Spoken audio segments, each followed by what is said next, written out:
Good afternoon, everyone, or good morning, depending on what part of the country you're joining us from. We'll wait another moment or so for folks to get fully signed in. While we're waiting, though, feel free if you'd like to say a quick hello in the chat. Love to find out where everyone is joining us from. And again, we'll get started in just a moment.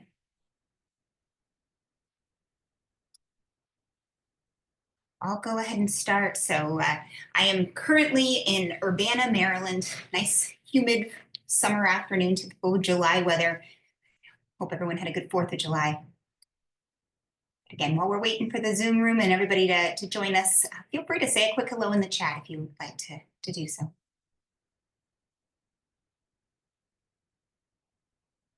Hi, Matt. Miami, just up the road from where I grew up. I'm from Loveland originally, near Cincinnati.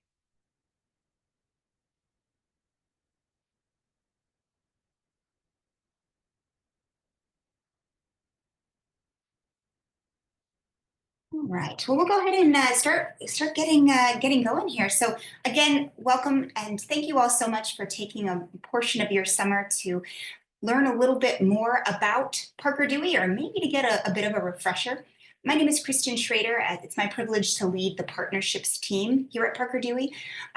My background, though, just so you know, is directly from career services. I've worked in 4 different institutions across the country. My husband's in the military. I actually am moving overseas in a couple of weeks, so fully understand the busyness of summer and but also the maybe downtime or strategic planning time that some of you might be experiencing right now. So hope you're enjoying the break from students if you get one at your institution, or at least are enjoying the change of pace.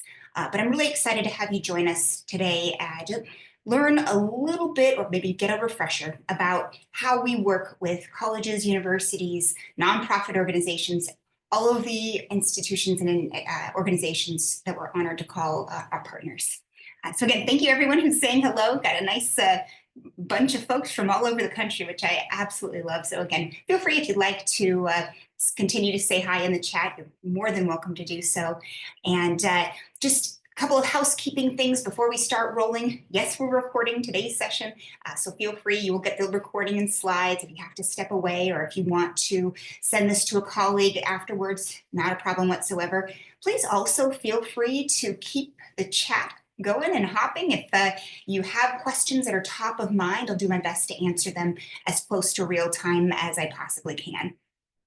Now, again, before we fully get up and running, I do have a couple of quick poll questions, as I want to know who's joining us today, as it's helpful to know what direction we should go for today's conversation. So if you will, love to understand, first of all, what do you know about us? So if you are an existing partner, maybe you need a little bit of a refresher, you're aware, interested in becoming one, don't know much, no right or wrong answer, just love to understand everybody's starting point.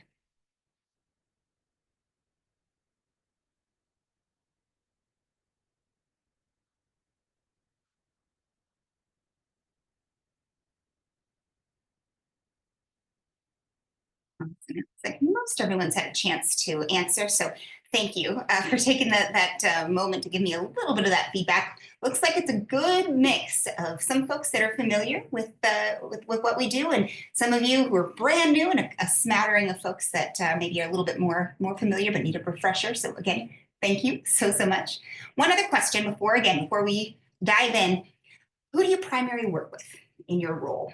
Primarily support, interface with on a day-to-day basis? Students, employers, alumni, faculty, just again to help me understand.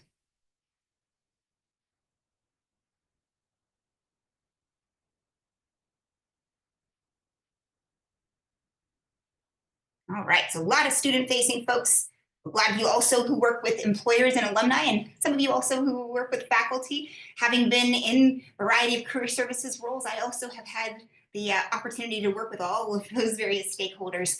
And the reason for this question is that you'll hear a lot about the importance of not only thinking about micro-internships to support students, but also how this may also benefit some of these other stakeholders as well. And in fact, by engaging some of these other folks, you can directly support your students as well. So lots to cover today, just so you know, a bit of a roadmap. And again, thank you for everybody who took the time to answer the poll. So where we're headed for today's conversation, what is Parker Dewey? Just a quick overview, but also we'll dive more deeply into how does this work for companies and for students. And then how does it work to be a Parker Dewey partner? What does that mean? What are some of the different options? We'll talk about 2 opportunities to deepen our partnership if that's of interest to you, specifically Parker Dewey Plus, as well as how to develop a micro-internship program. So again, high-level overviews. We have deeper dives on all of these different topics, depending on if you do want to learn more. But again, really excited to give you this quick overview. Please feel free to go ahead and take notes, but also know that we'll be covering a lot of ground, and you'll get the slides afterwards. And again, thank you, Grace. Yes, so for the options that were listed did leave out career services. Most of the folks on the calls in these webinars tend to be from career services, but thank you, Grace. I do appreciate that call out, that many of you also might be from another academic department or institution or organization as well. So again, welcome, and so glad you're joining us. So first of all, I want to spend a moment starting with students. As any of us who work in higher ed, probably this is why we got into the field. We really were passionate about these early career individuals. And as you can see from these 5 students, they are as eclectic as students are in today's higher ed. We've got students like Legend, who didn't know what to do with his economics major, was struggling a bit with a GPA that was causing him to get weeded out of a lot of different opportunities. Or Adila, who had an MBA but minimal work experience because she was a student athlete. Or Yera, who struggling with work, school, family obligations, and a doctoral program, couldn't afford to do unpaid work. How do you get relevant experience? Or Darren, as a marketing major, you think, gosh, there's so many opportunities, but what do you pick? And lastly, Noel, who was really, as a first-generation student, struggling with the whole process of how to get a job, and particularly with a career fair. He found them very overwhelming, didn't really know where to begin. And I know I can relate to that myself in my own career journey. So these 5 students are just 5 of the thousands upon thousands of students who have engaged with micro-internships. We'll hear a little bit more about their experience further on. But as I mentioned, it's nice that this doesn't just support students like these, but also there's challenges facing employers that those of you who are employer facing might be hearing about. So for example, I want to reach students earlier. Students don't know who we are. They don't recognize our brand. Students don't think about our corporate roles, even if it's a household name organization like a Staples. Or I want to recruit for roles outside of what we're known for. That's what Microsoft and Pepsi used micro-internships to do. These are just a few examples, and there's more testimonials that you'll hear more about as well, of some of the challenges and how micro-internships helped to solve some of these branding and recruiting goals and initiatives that these employers were facing. So at a high level, Parker Dewey serves 3 key stakeholders. And you may notice our logo is a Venn diagram. That's because these 3 stakeholders, students, organizations, companies, broadly defined, those who are seeking, who are posting opportunities on our platform. And then that third piece of our Venn diagram are our partners. And so to dig deeper, students, our primary focus is to help students bridge the gap from college to career. You may have noticed the name Parker Dewey. What's up with that? Well, our founder chose that as our name based on Francis Parker, John Dewey. I know I read some of their stuff back in grad school, but at the core, this model is designed to be experiential learning. Learn by doing, put to work what you're learning in the classroom. This is not designed to replace any of the other high impact practices that students are doing at your institution, whether required or not. But this is a great augmentation, an additional option that may support students who might not be as well served in some of the other models. but who also are excited or interested in doing more, or who may need to do it later on in their journey, or really are excited to do experiences as soon as they arrive on campus. We have an eclectic mix of students doing these micro internships. And thus, there's an eclectic array of companies that are engaging these students in these opportunities. And at the core, Parker Dewey is helping companies more effectively recruit. More deeper in that, we're hearing it from companies is that they're able to access talent that they otherwise may not have been able to reach. They're able to engage them in a way that is more impactful, more exciting, more real. In the world of AI, that is a very tangible benefit for companies based on what we're hearing from them. They're able to assess their core skills. Many of us are hearing a lot about skills-based hiring. Well, at the core, that's what a micro internship is doing for these students and for these companies. And ultimately, we want the students to go from micro intern to hired. And again, we'll talk more about some of the data around that, but that is the ultimate goal, is this be a recruiting tool for these organizations. And lastly, of course, and certainly not least, is our partners. And we're honored to partner with over 800 colleges and universities, all of which have discovered us via word of mouth, similar to what sitting on a webinar such as this. I've been doing these since the pandemic, so it's been quite a while. But we're honored to support or to re-engage and kind of reignite our partnership if it's been a few minutes or a few years since we've really connected.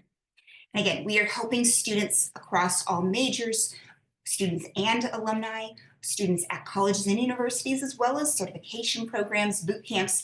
Our partnership is very open umbrella. We really want, if you want to support your students or employers via this model, we're excited to help however we can.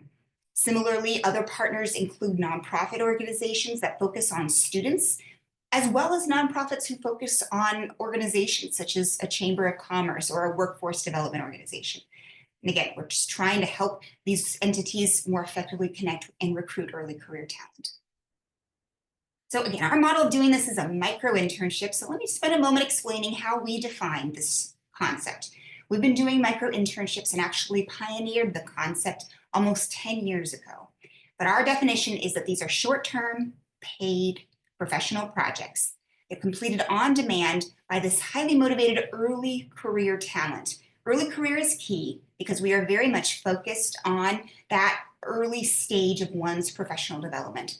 We've all seen job descriptions where they say for an entry-level job that you have to have, 2, 3, whatever years of experience. Well, this can be part of the puzzle for how students can gain experience, real experience, that they can put on the professional section of their resume. Now, these projects are all centered around a specific deliverable. For your students who are doing summer internships right now, they're probably doing over their 10, 12 weeks, maybe a dozen or so different projects. Each one of those could in turn be a micro internship. The deliverable is very clear. It's based on this particular project needs to start at this time, end at this time. It's not something that's designed to be an ongoing engagement. The typical micro internship takes between 10 and 40 hours of work in total, work that's completed by the micro intern itself. Typically, these are remote projects where the students can do this from the leisure of their room, dorm room, wherever, the apartment. They can do so at whatever time works best for them, so long as they are meeting whatever that final end date for that final deadline for the project. On the administrative side, Parker Dewey is set up to handle a lot of the burden that a typical company might face. They're working on our books. We handle the payment. That supports both the student. They don't have to worry about how do I invoice, how do I go ahead and deal with the tax forms. We provide them with all of that information. This also allows the company to not have to worry about any of that. All of the HR, legal, any of that kind of stuff, again, that's all on us. So again, makes it easier and protects both parties in a much more easier and effective way. Core to our model, though, is if a company wants to hire a student long-term, they can do so at no cost. Parker Dewey is not a staffing firm. As a mission-driven organization, we want the students to go from micro-intern to hired full-time, ideally by these companies. And we don't want to get in the way of that or have it cost anyone anything extra that would prevent that from happening. Also core to our model is that these are paid engagements. Why? Well, first of all, the students are doing real work. And fundamentally, we believe that if students are doing real work, they should be paid. Full stop. I know that aligns with the NACE guidelines. That's just something ethically we've always believed in, and that's something we stand by. In fact, when we are vetting projects on our platform, one of the key criteria is it paid fairly? Now, our typical going rate for a project is around $20 per estimated hour of work, but it could be posted for higher than that if a company wishes, but they are all fixed fee. And so the student will see that a project might take 20 hours, for example, and maybe they'll get paid $400, but they'll get paid that same $400 if it takes them 19 hours, 20 hours, or whatever, because it's based on the typical amount of time it takes a student, but the student's paid upon completion of that project. Now, the other key thing that we're looking at when we're vetting these projects is it professional? So this isn't babysit my kids, walk my dog, those kinds of things. This is designed to be projects similar to what your students are doing right now in their summer internships, or what a typical entry-level employee with an undergraduate degree or an associate's degree may be experiencing in that first job. Cost-wise, I've already talked a little bit about the students, but no cost for the students, and every project is paid. So for the students, they can sign up and start participating in this right now, and we'll talk how and more about that in just a moment. For organizations, there is also no cost for them to create a Parker Dewey account or to post a project. They only receive an invoice once they have selected a student, whether they want to work with one student or as many as they wish. And again, we'll talk more about that. They set the budget for that particular project, and we'll follow up if it does seem out of scope. 90% of the total project amount goes to the student upon completion. Parker Dewey does retain 10% off the top of every project, covering our costs of administering the project. But again, that is fully transparent to the company. The student sees what they'll be paid, so there's no surprises on either end. And again, there is no cost if the company wants to hire the student long-term. Now, there are organizations who are using this more strategically and at scale as a hiring resource and have an additional subscription-based option to really leverage that some of their goals. So that's nothing that a typical employer needs to worry about, but that is another option, again, for those interested organizations. Similarly, for our partner institutions, there is no cost to your institution, your college or university. We'll set up some landing pages for you. We'll provide you with a full marketing toolkit. We'll provide you with data so that you can see and measure how many of your students have engaged with the platform, how many of them have been selected, who they've worked with, the feedback they've received and given. All of that is comprehensive information that we're happy and honored to share. Our ask is that you're promoting Parker Dewey to your students and to your employers. And again, we'll talk more about that. And there are additional partnership options, but I won't steal any thunder because again, we'll go into that momentarily. So how does this all work if you're a student? Well, first of all, they create a profile similar to any other job board. It takes them less than 10 minutes, and they can do so right now. We do not sync with any of your, require any of your data. There's no single sign-on. There's no IT integration. A way to think of us is a bit like LinkedIn. We'll set up these landing pages so that you have a place to point your students to, where they can see some customized FAQs and messaging and branding and all of that. But at the end of the day, it's up to the student to opt into this, to sign up if they want to apply whatever projects that they want. And if they're selected, then they work with the organization and complete the project. And so to go a little bit more granular, these sample landing pages, just so you can see one particular example. This is from Colorado State. We set this up for them, and we set these up for any of our partners, matching your logo, branding, all that, some FAQs, some data to show for the student's perspective about the efficacy of the model, a little bit more about how it works, some additional resources if a student actually scrolls down this far on a website, which we find most of them don't, but if they want to, they can. But they can click on any of these green create an account buttons to be able to be led to then creating their profile. First question that they're asked is what educational institution that they're affiliated with. And then there's sections where they can add a photo if they'd like, explain a little bit more about their experiences, upload a resume if they'd like. So there's a lot of options there. Once they have their profile, they now see the projects that are available to them. And there's two sections on the platform for projects. There's some that are featured, and then there's some that are called all open micro-internships.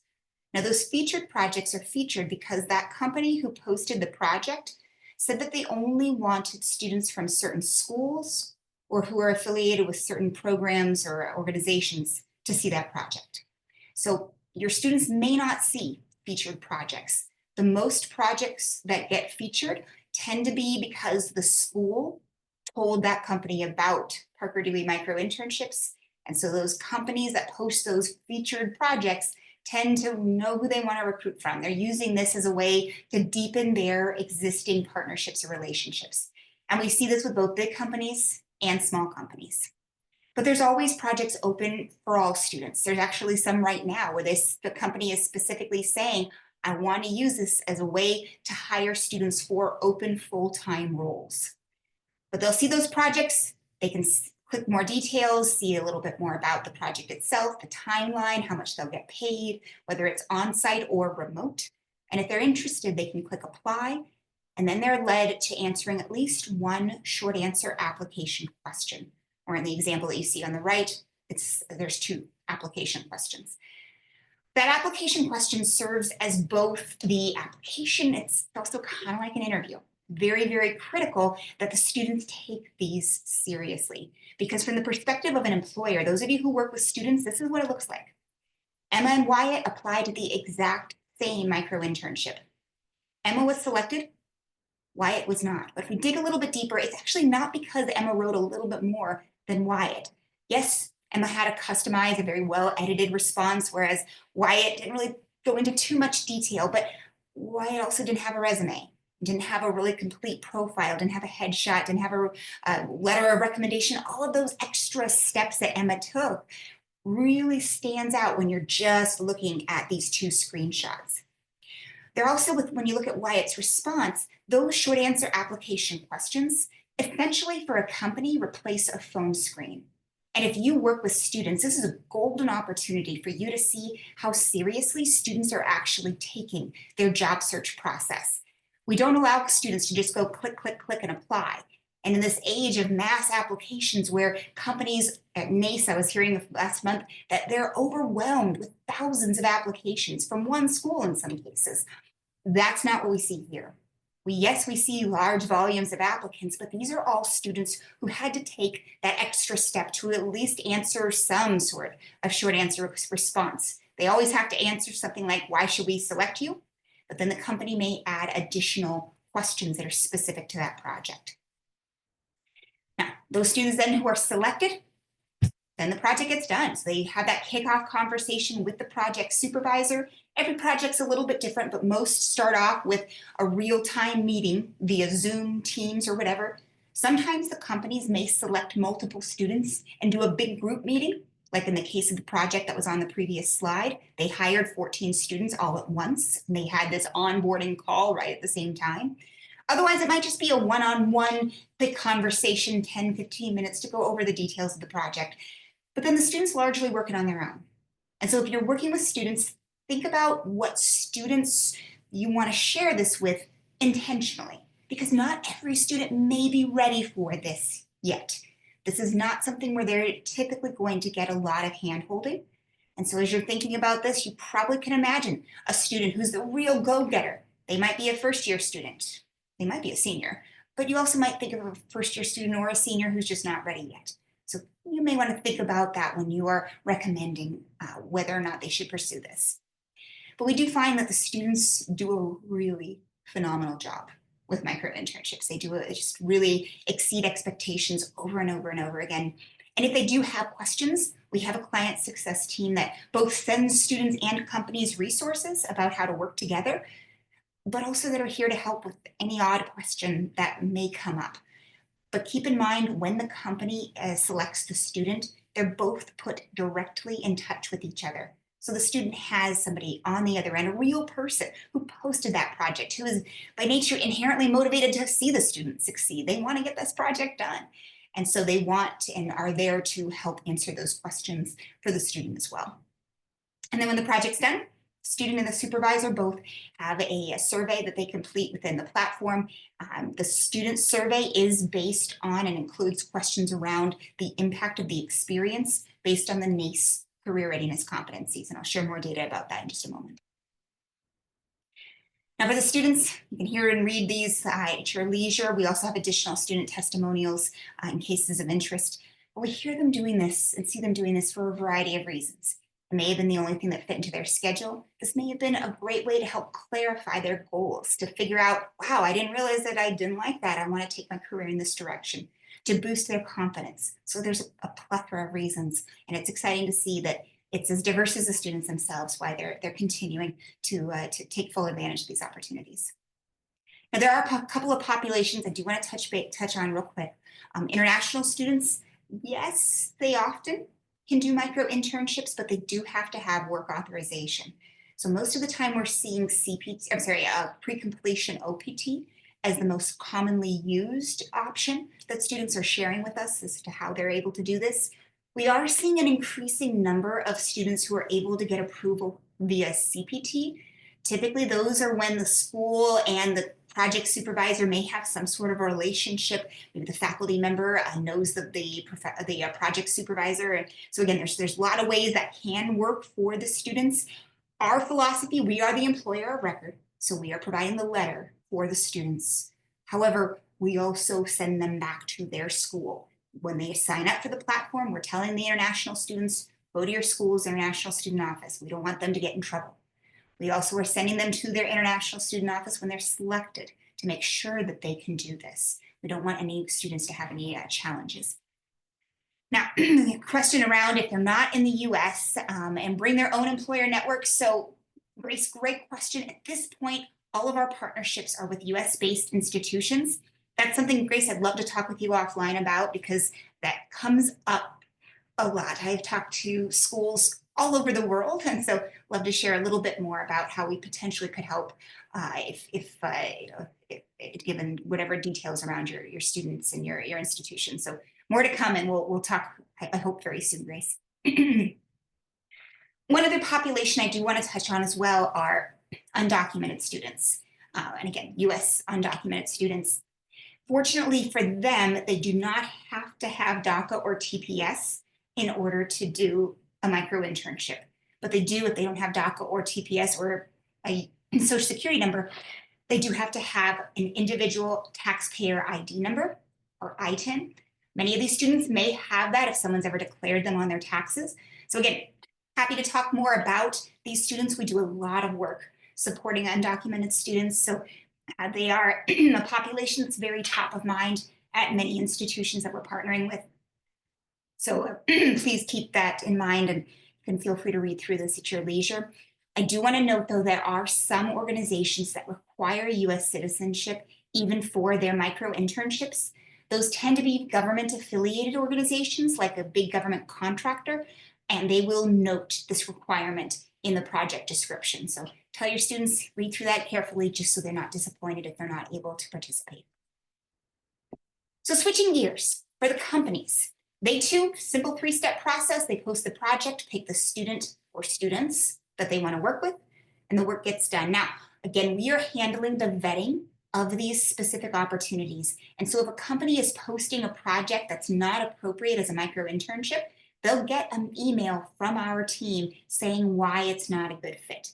And so we have schools who are sharing Parker Dewey with their employers, which thank you, and we love that. However, if a company still doesn't understand what this is, again, they'll get a message from our team. We're happy to coach them through how to post their project, how happy to take a full-time job and projectize it depending on what their goals are. So those are the kinds of things that our team helps to support with, in addition to the administrative support of paying the students. Now, a project itself starts with, okay, what do they need to have done? What's that ultimate deliverable going to be? And we have a bunch of templates that they can use to start with.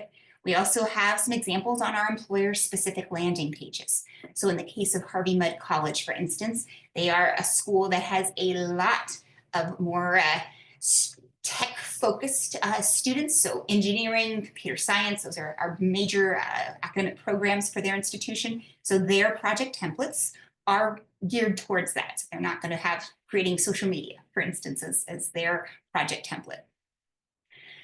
But again, every project has that specific deadline. The company can post a project that's 100% customized. And so we can help them with posting that if needed. They can say that they only want students from one school to see that project if they wish. Or they can leave it open and the entire Parker Dewey network will be able to see that project. They can choose multiple schools. Affiliations and programs is where they can say that they only want students from specific nonprofit organizations or students that are maybe all honor students or veteran students or what have you. They can clarify all of those goals. Once the project has been posted, they will only see those students who have applied. Parker Dewey is not a resume database. So if they post a project, great, but they can't see any students until a student has applied to their project. And what they'll see is, first and foremost, the same screenshots that you saw in that earlier slide where the students' answer to their short answer application questions are front and center. You'll also see the resume, their LinkedIn profile, if the student chose to provide that. But it really helps the company to quickly sort through the student put their best foot forward, they answered nice responses, or the student really didn't have as thoughtful of a response, or it was littered with typos, or they used ChatGPT and didn't take out the prompts. We've seen a lot of examples of that. So definitely coach your students accordingly. This is a good opportunity for them to have some experience of applying in a competitive process, get some real world experience, but also if they're not selected, this for you, if you're student facing, gives you a catalyst to be able to support your students. Have them pull up their applications. You can go through it with them so that you can see, wow, you did a good, nice job here, but next time let's think of it a little bit differently and be able to coach them accordingly. So why do companies use Parker Dewey? Well, it tends to fall into one of these three major buckets. One is around confirming that a student is a good fit for an open role so that they can more confidently hire that student. So if you have, for instance, a role that is hard to fill, or that you have recruiters coming to your campus year in and year out, they're coming to posting that same role that I remember early in my career, I recruited for an operations management training program, and I would go to all these schools to promote that role. So, and again, year after year after year, they're still recruiting for it. So, that's the role that you can use a micro-internship for, to help discern, does the student have what it takes based on their skills and not just based on the resume. For your students that are interested in using a micro-internship as a way to get a foothold into that open role at that company, only apply if they're interested in and really want to accept that long-term opportunity. There are several projects on Parker Dewey right now where it specifically says don't apply unless you're interested in XYZ full-time role that'll begin on blah, blah. If the student applies and they're a freshman and they're not able to do that full-time role because they're not graduated yet, they shouldn't apply. Those are some real good teachable moments for students and something they should really pay attention to. On the flip side, there's many companies who are using micro-internships to help build their talent pipeline. They're not necessarily interested in that full-time role that's open for this coming academic year, but maybe they want to engage with those freshmen and sophomores to build their pipeline, to get on those students' radar early on. We had one of the big four accounting firms engage with one of our funded micro-internship programs specifically geared towards sophomores, because they're saying, we love students at this institution. We want to be top of mind for their accounting students. But a lot of the students are not really majoring in accounting, or not really aware of what accounting is. And this is a way to help them understand that not only accounting is a good field for them, but also they should be an accountant with this company for that particular reason. We see a lot of campus ambassador projects that are aligned to helping build brand awareness. Companies are using this as a way to re-engage some of the students who completed internships at their organization and who they want to make full-time offers to, but to keep them continuing to be excited about joining their team long-term. And then the last option, of course, is just on-demand project support. Those are the things that we're probably all thinking about where this fits in, where, okay, I have a project, it's not going to get done today and probably not tomorrow either. Let's delegate it to a micro-intern. We see lots of those as great opportunities that are posted all the time, small companies, big companies, year round. One of our partner schools that I spoke with just earlier this week said, this is potentially a really good option for those companies who are posting unpaid internships. They're maybe not able to support a student for a full summer, which is why they're posting it as unpaid. Well, a micro-internship might be a really good option for these companies because it allows them to have that flexibility to be able to post these things that they need done on an ongoing basis or whenever that need arises that's more budget friendly and doesn't require the heavy lift of supervising these students. Now, for those companies who are using this as a hiring tool, keep in mind Parker Dewey is here to help. So for instance, for those companies that say, okay, I need to hire for an entry-level data marketer role, what we'll do with these companies is essentially dissect their job description and to identify specific projects that would help them determine, could a student do that aspect of the job? So for instance, gathering, analyzing, and reporting marketing data. Sure, you'll get marketing students that have experience doing that. But that project of data cleanup and visualization project might be amazing for a liberal arts student to do as well. And maybe that company isn't used to recruiting liberal arts students.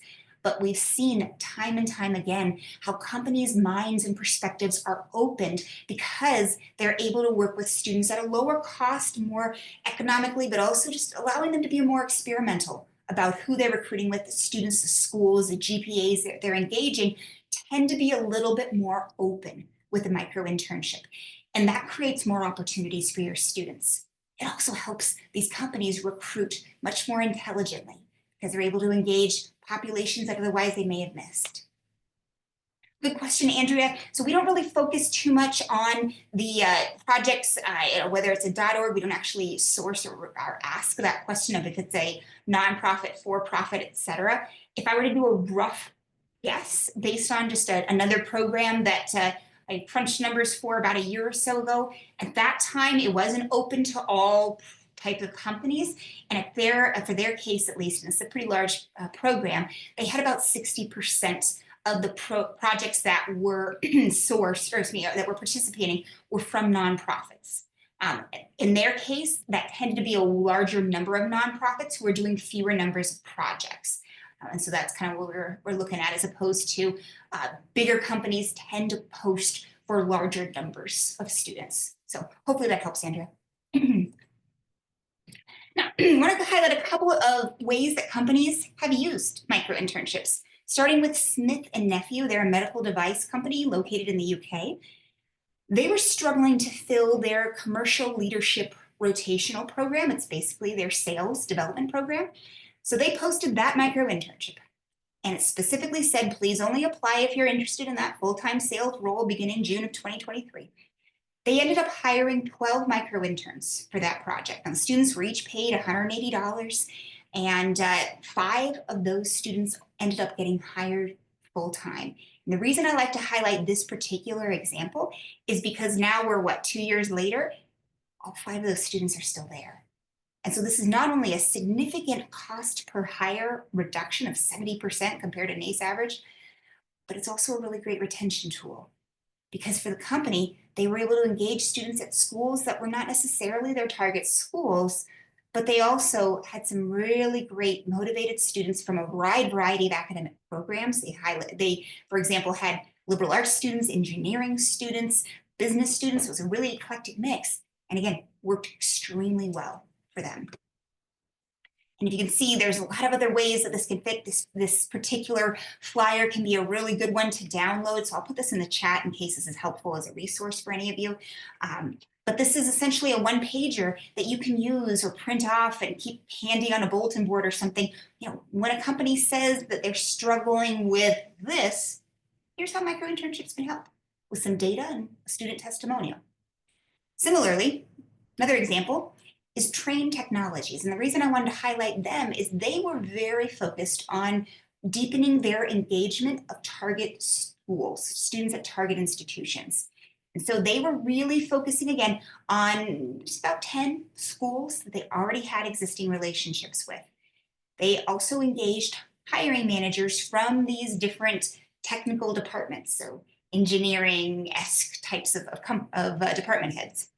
Their goal was to get onto students' radar early. So they wanted to engage the sophomores in particular in their case. And so when they posted their projects, again, their goal was not school volume. You can see that school, they looked at 23 different schools as ultimately who they hired and worked with, but Purdue and Mercer and Wisconsin and Madison, and those were the ones that tended to rise to the top in terms of the number of students that they hired because of their specific emphasis on and deepening those relationships. Reason I wanted to mention this is that when you are talking to these companies and they are maybe your top tier employers, those A+ sponsors, those organizations that are looking to do more, this can be an easy way to just expand their relationship with you. And again, it directly supports your students. So feel free to use the quote that was on the slide there. And in that companies, they do have the option to post for one or as many schools as they wish to work with. The best thing about micro-internships is the fact that it works super well for students. As you can see from the NACE Career Readiness Competency Improvement, this is what the students say. Even after a 10, 20-hour project, they're seeing some notable improvements, and not in the competency itself, in their confidence, which to me is my favorite response. I don't know change, but I built confidence. That's huge, particularly when we see a lot of students use the micro-internship as their first professional experience. This is not replacing internships, full-time hiring, or anything, but this is certainly helping to give these students that leg up to be more competitive for those internship applications, but also to provide them with options that they may otherwise have missed. We've actually seen students who, in their surveys that they complete after the micro-internship, who come back from a summer internship and realize, that's not what I want to do, and use the micro-internship as a way to build their experience in a whole nother field based on just trying to build up their resume to have some additional experiences. We have a great success story about a student who did that with Netflix a year or two ago. Similarly, on the employer side, 97% of the students are getting this meet or exceed expectations across the board. And see, they certainly have a few areas of improvement, particularly around communications, being responsive to their employers. Quality is the area that probably they could work on the most, but by and large, students are doing a phenomenal job. Now, Andrea, to your question, absolutely. We love when partners are reaching out to hear about their students' experiences. And it's a great segue because we're going to talk a little bit about how you can access who's done projects at your institution in just a moment if you're not already a partner. Some other data points, again, we're seeing a lot of students from underrepresented backgrounds do micro-internships. And this is students that are getting selected on their own merit, not because of any sort of anything other than their skills, and they were the best fit for that particular role. But going to Andrea's question, I do want to talk now about how you at your institution can partner with Parker Dewey if you wish to do so, or if you're not aware of deepening a partnership. And so we've always offered what we call our basic no-cost partnership, where we'll set up those landing pages. And again, I'll talk more about that. But about a year or so ago, we formally launched Parker Dewey Plus, which is an administrative dashboard and an extension of our partnership. We built this because our partners said, like Andrea is saying here, I'd love to be able to do more with the data that our students, I want to know who's participating, I want to see the employers who's engaging, what feedback everybody's giving, and all of that. And so that is exactly what Parker Dewey Plus does. And I'll talk more about that in a moment. And then lastly, we also have been facilitating micro-internship programs for over 4 years.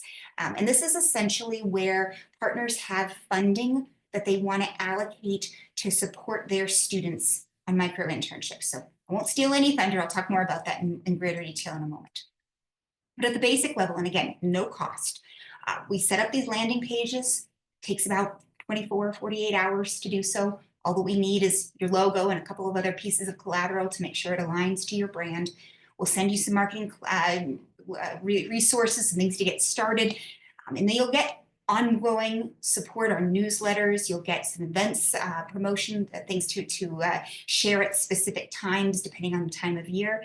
And again, the data. so that you can see how many of your students have been selected. You can interview them. Andrea, to your point, you can use one of our templates to reach out to the students. So it makes it really easy. Everyone on my team also comes from career services. So we understand and are seeing all the time and hearing about how resource constrained so many higher education institutions are. And so we want to be that help, extension to your team, just whatever ways you want to use this model to support your goals, we're all in and here and happy to help. To that end, one of our key components is that we have a checklist of items to make it really, really easy for you to see the things that are most likely to make your students successful. There's some things when you're first getting started, and there's some things that we recommend on an annual basis so that you know, and think of it as your Parker Dewey homework, that you're promoting Parker Dewey to students and to employers so that both audiences are hearing about this is a resource to engage with each other. After completing that checklist, we're happy to give you the data so that you can see how effective those initiatives were and be able to report that on your annual reports or wherever your senior leadership might require. We also just launched last month a new webinar all about data-driven best practices, that when schools are doing XYZ, what's the result of it? And so we're doing another encore presentation in a few weeks. So certainly feel free to join us if that would be of interest to you, so you can really understand and see, okay, if I were to do these things on the checklist or more, what are some of the results that I might experience from that? So I just put the link to that webinar in the chat in case that's helpful to you. Now, one thing I want to highlight and stress is that many partner institutions focus just on their students when they are introducing Parker Dewey. And while you certainly can, and we don't require any employer engagement, we do see time and time again that just focusing on students is not going to give you the results that you're looking for. So specifically, there's a lot of different audiences that you can engage externally who can source projects for your students. A way to think of it is whether you're using Handshake, Simplicity, 1220, or any of the others, if a company says, I want to hire your students, you're going to send them there, which that's what I did when I was in higher ed. This is certainly what you'll want to continue doing. But if they're looking for new ways to engage, if they're saying, hey, I'm having these challenges to recruiting, this is where this can really help you help them. They're coming to you asking, how do I most effectively engage your students? Make this part of your list of options. That's all we're asking, and really seeing the results. For example, here's two institutions that both similar demographics, similar sizes, both public colleges in the same state. The one on the left promoted micro-internships versus the one on the right. And again, some results on the right side, but just not nearly the impact that that the school on the left is enjoying and experiencing. One example, though, I do love is a school like University of California, Irvine. In their case, the partnership is not being led by career services. It may have started there. However, their entrepreneur center, which they call the Entrepreneur Center, they have really taken micro-internships and used it in a variety of different initiatives to engage local employers, to engage local entrepreneurs, to engage the big CEO type level employers at all different levels to be able to source these opportunities for their students. And so this is something that they're funding projects for their own needs. They're going to faculty and saying, hey, we've got this great resource. Those faculty members have engaged employers on their behalf, but it's all driving more and more and more success for their students. One of my favorite examples was they, for the last several years, have hired social students at UCI students to run social media for their annual giving day. And year over year, they're experiencing higher levels of donations thanks to their students' efforts in this model. A few other students I'll highlight here. These are recent success stories that have been shared with us from our partner schools. And so in the case of Stephanie from IU Northwest, she just got hired on a few months ago from an HR firm in Indianapolis. Or Janelle, who literally they just got an email from the partner just a few weeks ago. This is a cyber student who got hired on after doing a cyber micro-internship. In Janelle's case, she actually did 16 different projects. And then 19 projects for Harishma, who not only was hired by one of those employers, but also was promoted in less than 6 months. Now, for those of you who are looking to potentially leverage this in a deeper way, that's why we developed Parker Dewey Plus. So first of all, if you work with students, the data that you can access via this tool now is not only how many of your students have created accounts, but also be able to log in to see their profiles, to see how they answered every single application question that they've ever submitted, to be able to see how their profile looks to an employer, the resume they have uploaded, to see the feedback that both they and their employers have given and received. You can see the projects that are available to them, so a lot of rich data that you can access on demand. For companies, this is also a resource where you can see how many of them have created accounts, how many of them have posted projects for your students or maybe other schools. You can see, again, the feedback that the companies have given.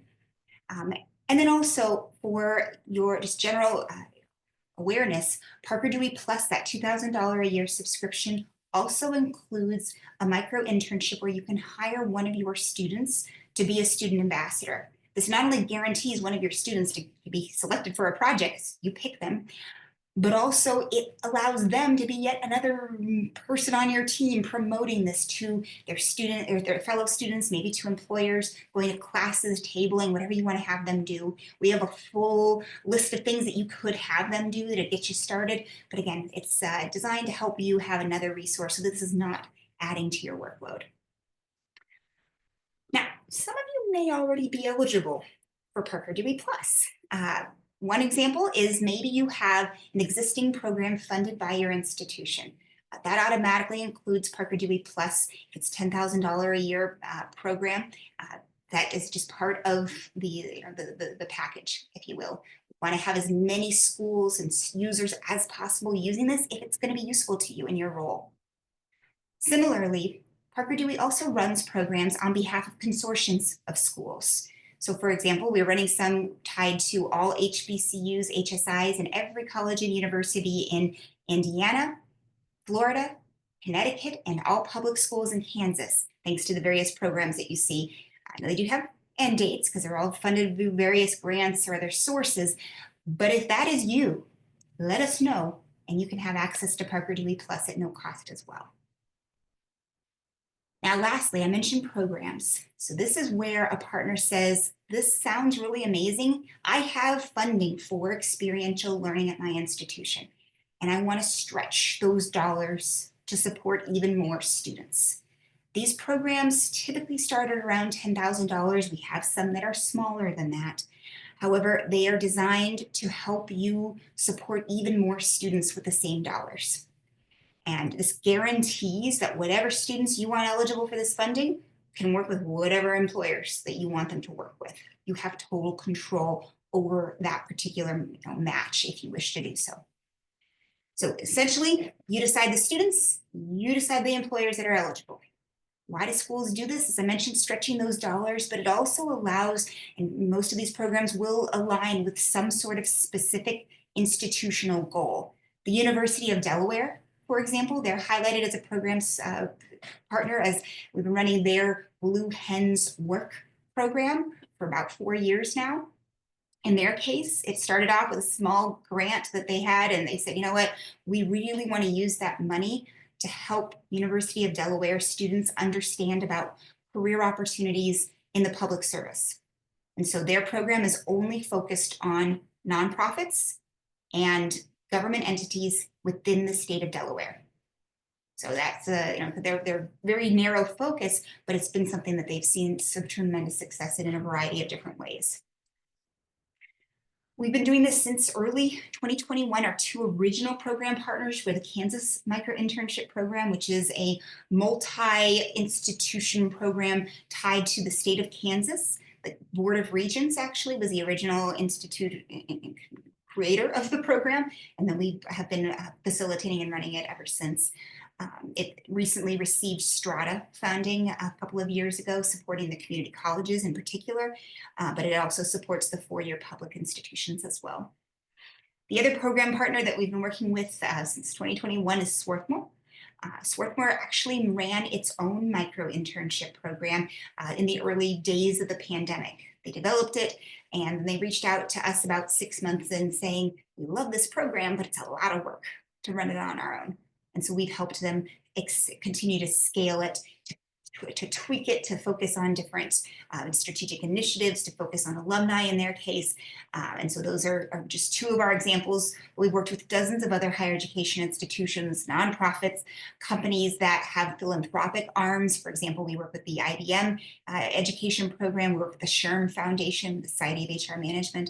And then we work with corporations as well, who have various different initiatives around social impact, as well as course recruiting. So some things to think about with micro-internship programs. First of all, this tends to not just rely on career services. I know when I would be hearing about this, if I were in a typical higher ed institution, I would think, okay, where's the money going to come from and who's going to run this thing? Well, those are some things that we're hearing in this case from schools, that it tends to be use or lose budgets or grants. Sometimes it's the academic department that provides the initial funding.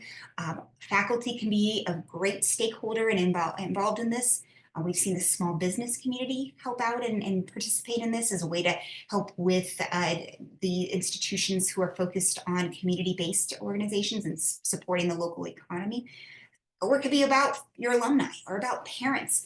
Again, it could be a wide variety of different initiatives.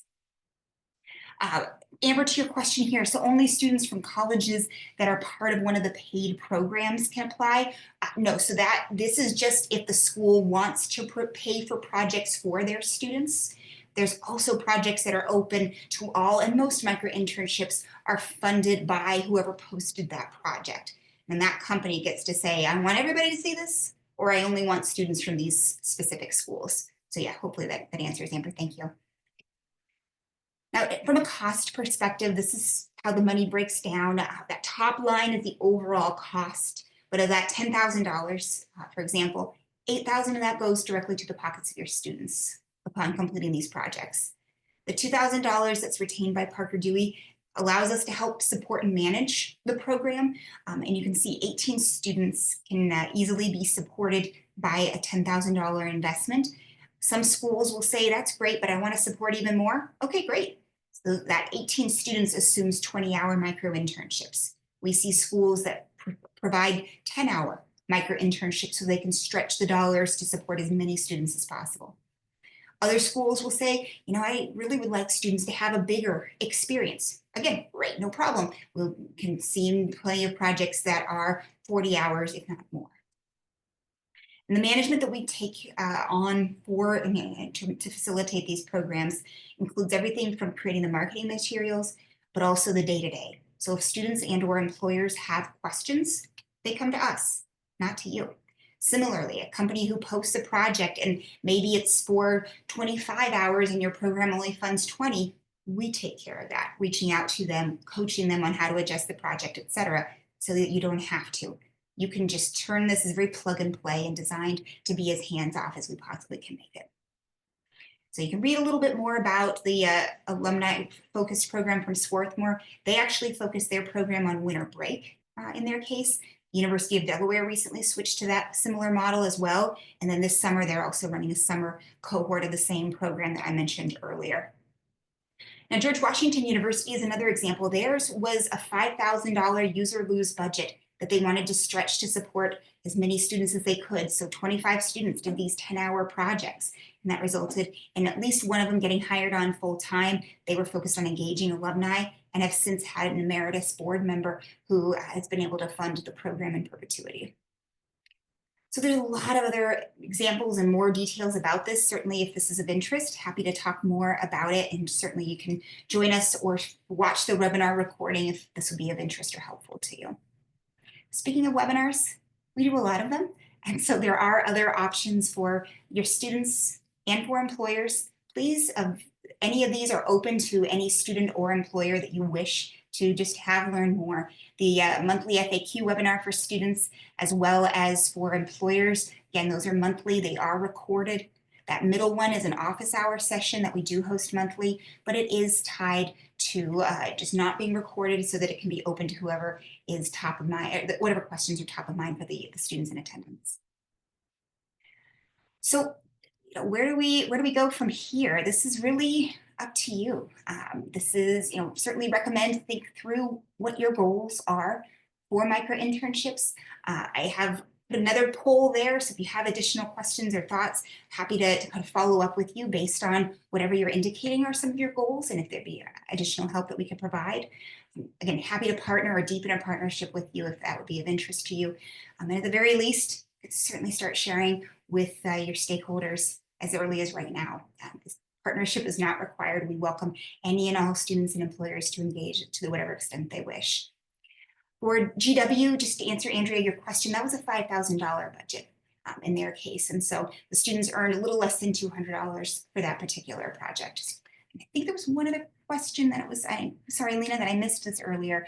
Would love to see the nonprofit pricing model, especially if a nonprofit does workforce development. So yes, there's no cost to partnering with Parker Dewey.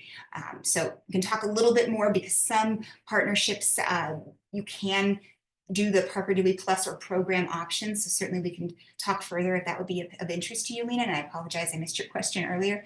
But again, the basic cost for your organization is absolutely zero. So I think I answered all of the questions. Thank you to everybody who is answering the poll. And okay, Grace, thank you for putting your email in the chat. I'll put mine in as well. Please feel free, don't be a stranger if there's other questions that you have or ways that we can help. Love to support however we can, and wish you all a safe, peaceful, restful summer.